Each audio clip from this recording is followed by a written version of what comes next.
आखिर सभी जीव यमराज के नाम से क्यों डरते हैं और आखिर गरुड़ पुराण में यमराज के बारे में क्या बताया गया है।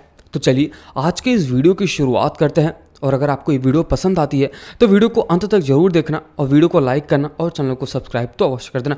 आज की इस कहानी की शुरुआत होगी गरुड़ पुराण और श्रीमद् भागवत से। अब गरुड़ पुराण में कुछ इस प्रकार बताया गया है कि जब किसी भी इंसान की मृत्यु हो जाती है तो उस जीव की यात्रा वहीं पे ख़त्म नहीं हो जाती, बल्कि फिर से उसका पुनर्जन्म होता है। और भगवत गीता में भगवान श्री कृष्ण भी साफ साफ कहते हैं कि वंशास जिर्वाण यथा विहाय नवान गृहत नरो अपराणि तथा शरीराण विहाय जिर्वाण न्यासी संयाति नवान देहि। इसका अर्थ तो यही होता है कि जैसे एक व्यक्ति पहने हुए वस्त्रों को छोड़कर नए वस्त्र पहन लेता है, वैसे ही देह मतलब जो आत्मा है पुराने शरीर को छोड़कर नए शरीर को प्रवेश कर जाती है। और इसे ही जीवन का चक्र कहा गया है। और इसी जीवन चक्र के देवता धर्म के देवता यमराज हैं। अब ऐसा बताया जाता है कि हम लोग जो कुछ भी करते हैं उसका पूरा हिसाब किताब यमराज की डायरी में लिखा हुआ था। और जब कोई भी इंसान की मृत्यु हो जाती है तो फिर यमराज अपनी डायरी में लिखी हुई सभी चीज़ों के हिसाब से उस जीव का पूरा निरूपण करते हैं और उसको स्वर्ग या फिर नरक में भेज देते हैं। परंतु ये बात यहीं पे ख़त्म नहीं हो जाती। कर्म फिलॉसफी के अनुसार कोई भी स्वर्ग या नरक में हमेशा के लिए तो बिल्कुल भी नहीं रहता। और गरुड़ पुराण में तो ये भी बताया गया है कि जब किसी भी जीव की मृत्यु हो जाती है उसके बाद आत्मा के सामने एक वैतरणी नदी आती है और मृत्यु लोक से बाहर निकलने के बाद आत्मा उसी नदी में जाती है और उसको पार करने के बाद पितृलोक को पहुंच जाती है। और वो जीव उसी पितृलोक में रहती है जब तक उस जीव के पुनर्जन्म का समय न आ जाए। और इसी कर्मों को पूरा करने के लिए धर्मों के देवता यानी यमराज के साथ एक लोग और भी रहते हैं जिनका नाम है चित्रगुप्त। अब ऐसा बताया जाता है कि यमदेव दरअसल सूर्यदेव के पुत्र हैं और ये पहले ऐसे देवता थे जिनकी मृत्यु हुई थी। इसका मतलब ये है कि जीवन की जो चक्र है इसकी शुरुआत इनसे ही हुई थी और इसलिए इनको यमलोक का राजा भी बनाया गया था। मैं आपको बताना चाहूँगा कि गरुड़ पुराण में इसके बारे में भी बहुत ज़्यादा अच्छी तरीके से बताया गया है कि क्या है यमलोक और क्या है स्वर्गलोक। अगर आप सभी कमेंट करेंगे तो मैं यमलोक के बारे में अवश्य एक वीडियो बनाऊंगा।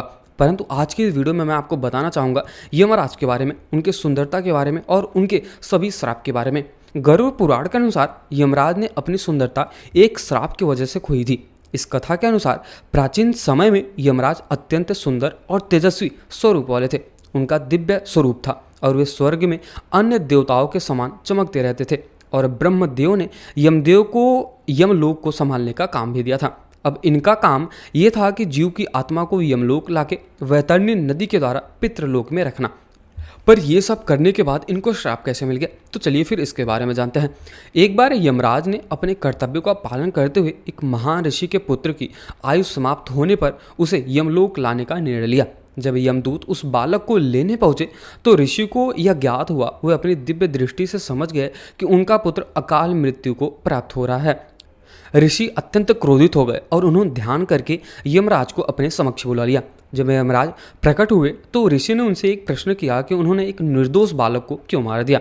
यमराज ने उत्तर दिया कि यह सृष्टि का नियम है और वो केवल नियम को ही पालन कर रहे हैं। परंतु ऋषि ने अपने पुत्र की मृत्यु से अत्यधिक दुखी हो गए थे। क्रोध में उन्होंने यमराज को श्राप दे दिया कि तुम्हारा यह सुंदर तेजस्वी और दिव्य स्वरूप नष्ट हो जाएगा और तुम हमेशा भयानक काले और भयावह रूप में दिखोगे ताकि तुम्हें कोई देखकर भयभीत हो जाए। यमराज का यह विकराल रूप देखकर ऋषि के श्राप के प्रभाव से यमराज का जो दिव्य स्वरूप था वो पूरी तरह से नष्ट हो गया और वे काले, विकराल और तथा भयंकर दिखने लगे। यमराज के नेत्र अंगारों की भांति जलने लगे और उनका पूरा शरीर भय उत्पन्न करने वाला हो गया था। और तभी से यमराज मृत्यु के देवता के रूप में एक गंभीर और रुद्र व्यक्तित्व वाले दिखने लगे। अब इस श्राप से मुक्ति पाने के लिए यमराज ने भगवान शिव की आराधना की, परंतु भगवान शिव ने बिल्कुल कुछ भी नहीं सुनी।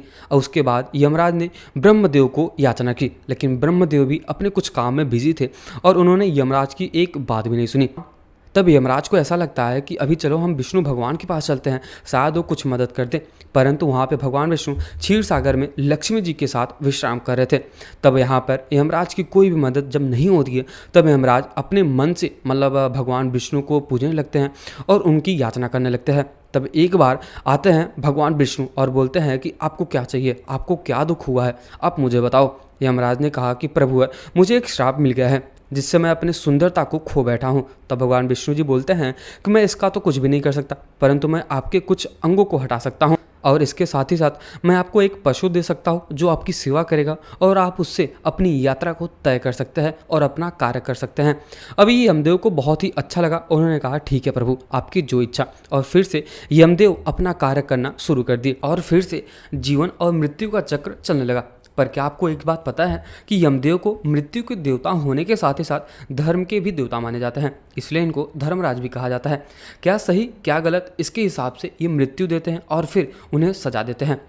पर क्या आप सभी को पता है कि यमराज से एक बड़ी गलती हो गई थी और उस गलती को ख़त्म करने के लिए इनको भी एक श्राप से गुजरना पड़ा था। अब वो कहानी कुछ इस प्रकार बताई जाती है कि पौराणिक काल में एक मांडव्य नाम के ऋषि माने जाते थे जो तांडव्य नाम के जंगल में रहते थे और वहाँ के राजा मंदराचल थे।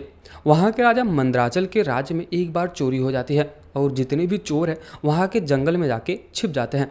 वहाँ पहुंचकर सभी चोरों ने एक कुटिया देखी और वो कुटिया किसी और की नहीं बल्कि मांडव्य ऋषि की ही थी।